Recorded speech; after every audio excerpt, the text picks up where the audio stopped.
On entend de plus en plus parler de précarité menstruelle, mais qu'est-ce que c'est ? C'est le manque d'accès, notamment pour des raisons financières, à des protections périodiques et aux à-côtés, comme les médicaments antidouleurs, les arrêts de travail, le suivi médical, mais c'est aussi le manque d'accès à des conditions dignes et hygiéniques pour vivre ses règles. Car la précarité menstruelle, c'est parfois se retrouver isolé et stigmatisé parce que les règles sont entourées d'un tabou qui renforce et même invisibilise ces difficultés économiques et sanitaires. En 2023, en France, ce sont plus de 4 millions de femmes et de personnes menstruées qui sont concernées. Ce chiffre a doublé depuis 2021, selon une étude d'OpinionWay et de l'association Règles élémentaires. Par ailleurs, les protections périodiques sont le produit d'hygiène dont le coût a le plus augmenté ces derniers mois. Le planning familial de l'Isère s'engage depuis 4 ans face à cette urgence, notamment en organisant des collectes de protection périodique et des temps de sensibilisation. Nous avons aujourd'hui souhaité donner la parole aux donatrices et donateurs lors des collectes pour mieux comprendre leurs freins ou leurs moteurs à donner et les solutions qu'ils et elles imaginent. L'enregistrement que vous allez entendre a été réalisé lors d'une collecte de protection périodique dans une grande surface de la métropole grenobloise en novembre 2022.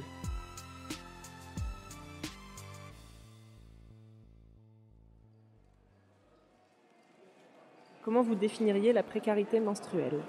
Le fait que ce soit très compliqué pour les jeunes femmes ou pour toute personne qui n'a pas les moyens de se payer des serviettes hygiéniques.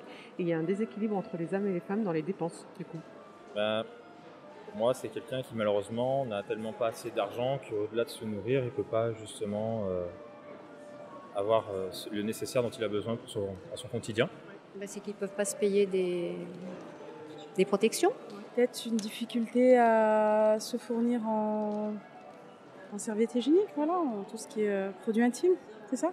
C'est les personnes qui n'ont pas suffisamment d'argent pour investir, enfin mettre de l'argent sur les serviettes hygiéniques et sur les tampons, tout ça. Précarité.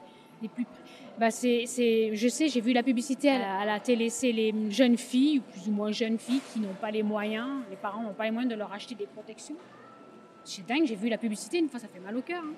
Donc j'ai jamais eu trop à avoir de discussions sur les règles avant très très très tard, mais je ne serais jamais douté en fait que ça représentait à ce point-là un problème de précarité et que des personnes n'étaient pas capables de pouvoir se fournir là-dessus. Pour moi, ça veut dire effectivement qu'on n'a pas les moyens de faire face à nos règles une fois par mois. Qu'est-ce qui vous a motivé, vous, aujourd'hui, à donner un paquet de serviettes ? Parce que je sais ce que c'est. Si tout va bien et que c'est pas abondant, c'est pas grave. Tout va bien. Mais si c'est la version haut débit, du coup, ça coûte un bras. Voilà. Alors déjà, je vous avoue, c'est la première fois que je vois une campagne comme ça. D'habitude, c'est toujours des campagnes alimentaires. Parce que je me dis que si tout le monde donne un paquet, c'est pas beaucoup, mais ça peut aider. Ça peut aider pas mal de gens. Dès qu'on est sollicité, aussi bien par le téléphone que par le courrier. C'est vrai que ça devient pénible. Après, ça décourage. Maintenant, il y a même à la télé, vous voyez, ils font des choses, ils demandent. Non, mais c'est tout le temps, quoi. Bon, à moi, ça me fait mal au ventre. J'ai oublié de donner davantage. Pouvoir montrer aux filles qu'avoir ces règles, c'est quelque chose de tout à fait normal et que ça concerne tout le monde. Donc, en les apprenant petites, elles savent ce que c'est les règles, à pouvoir aider les autres et montrer que tout le monde a le droit à avoir des protections hygiéniques. C'est la base, en fait. Ce serait quoi pour vous les solutions à la précarité menstruelle, les solutions idéales ? Alors, il me semble qu'en Angleterre, elles sont passées gratuites. C'est en Écosse, ouais. Ah, c'est en Écosse. Alors, il me semble que ça serait pas mal quand même s'il y a eu le Brexit, on se dise que quand même, on va faire des choses comme eux. Bon, voilà. Ça pourrait être tout simplement faire partie... il y a le RSA. Et en plus du RSA. La ménopause. J'attends ça. Je pense que ça serait le remboursement, comme on rembourse la pilule. Ça pourrait être intéressant, alors peut-être pas pour tout le monde, parce qu'il y en a qui n'en ont pas besoin, mais ça pourrait être une solution d'avoir des bons et de prise en charge. Moins cher, parce que je sais qu'il y a des serviettes qui ne sont quand même pas données. La logique serait du coup d'opter pour une gratuité qui soit encadrée par l'État ou par des organismes justement dépêchés par l'État pour que justement ce soit pris en compte. pour que au moins déjà toutes les personnes qui n'aient pas la possibilité puissent en avoir. Plus généralement, une disponibilité pour toutes les personnes qui en ont besoin, quoi qu'il arrive, qu'importe les ressources financières. En fait. Il y a des solutions qui sont écologiques maintenant, réutilisables, qui ne nécessitent pas forcément l'achat chaque mois de protection périodique. Moi, la seule chose que j'imagine, ça me semble un produit essentiel, ça me semble effectivement la gratuité de ces produits, de toute façon, dont on ne peut pas se passer. Je pense vraiment à la rigueur des distributeurs sur le lieu de travail.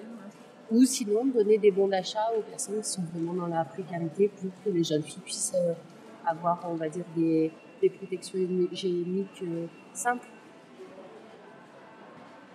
Et alors, dernière question, à votre avis, ça vous coûte à peu près combien par mois, vos règles ? En ce moment, je ne suis pas une référence.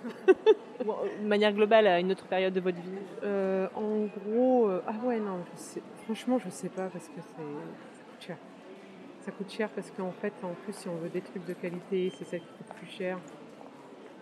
J'achète en lot, donc je ne saurais pas vous dire. Ouais. Puis s'il y a ma fille aussi, je ne saurais pas vous dire. J'essaye d'acheter toujours quand il y a des promos, donc peut-être... je dirais, on est 2, j'ai ma fille et moi, donc je dirais, je sais pas, une dizaine d'euros à peu près. Moi, j'ai essayé de passer la cup et aux culottes, donc j'essaye d'acheter le moins possible de protection et tampons. Mais si on prend par mois, plus 1, 4, 5, 9, ça fait 10 euros par mois. Ouais. Mais j'avoue que je suis tombée des nues devant le rayon. J'ai pris un paquet qui coûtait 8 euros. J'ai un peu hésité, je l'avoue. Bon, j'étais partie pour faire une bonne action, donc je l'ai fait. Mais j'avais aucune idée que ça allait autant augmenter. Bon, merci beaucoup. Merci beaucoup. Bonne soirée, au revoir. Ce sont donc 43 700 protections périodiques qui ont été récoltées sur cette campagne 2022, l'équivalent d'environ 11 000 euros. Et ce, à travers plusieurs modes de collecte, des urnes fixes, des sollicitations en grande surface comme celle-ci, des dons de structures, des tombolas. Ces dons ont été redistribués par 30 structures partenaires auprès de leur public, des publics en situation de précarité, des publics étudiants, y compris collégiens et lycéens, des mineurs en situation de migration, des usagères et des usagers du planning familial, des femmes et des personnes menstruées sans abri, des travailleuses du sexe et en situation de prostitution, etc. Les dons ont baissé par rapport à l'année dernière, malgré plus d'actions déployées. Nous n'avons pas pu répondre à toutes les sollicitations de nos partenaires. On estime en effet à 50 000 le nombre de bénéficiaires potentiels non atteints en Isère. Il est évident que nous ne pouvons plus faire reposer nos actions de lutte contre la précarité menstruelle uniquement sur la solidarité des particuliers. Le planning familial de l'Isère appelle les pouvoirs publics à se responsabiliser en assurant la gratuité des protections périodiques pour toutes et tous.